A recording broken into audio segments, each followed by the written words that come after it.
Anthony, how was your debut in Greece a couple of weeks ago? Loved it. What an amazing place Costa Navarino is. My wife and I really enjoyed it. We stayed on for a couple of extra days, which just really finished it off. And to have a top 10, finish 6th, you know, after 7 years without a card in my hand, I was really impressed with my golf.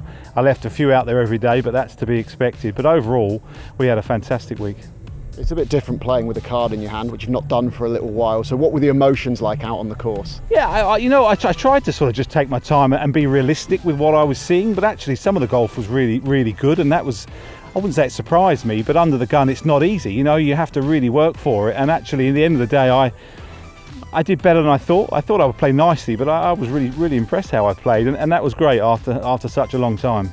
How much belief has that given you coming into this week and beyond? Yeah, absolutely. This is a different beast in Clyde. This is a proper golf course. This is really long, and the rough is really thick, and the heat, you know, probably doesn't really help some of the Europeans.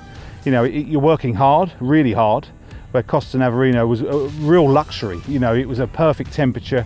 You know, we're a little bit later in the year, a couple more weeks. It's amazing how things can change, but you'll get a good winner this week. This is a proper golf course, a real strong test, and yeah, I'm playing nicely, and you just have to wait and see what happens.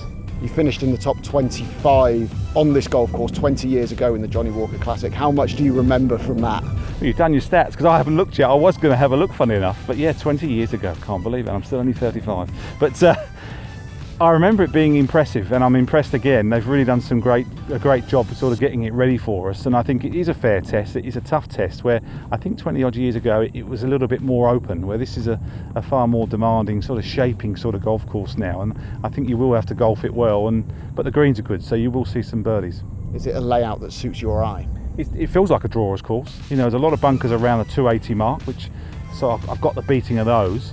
But you know, when it's this hot, it takes a lot out of you. It's completely different. It reminds me of somewhere like Southern Hills at the PGA. I think it was 06. You know, it was 100 degrees and almost 100 degree, you know, sort of humidity, which is very unusual for us to play in. So that's as much of a challenge as it is the golf course.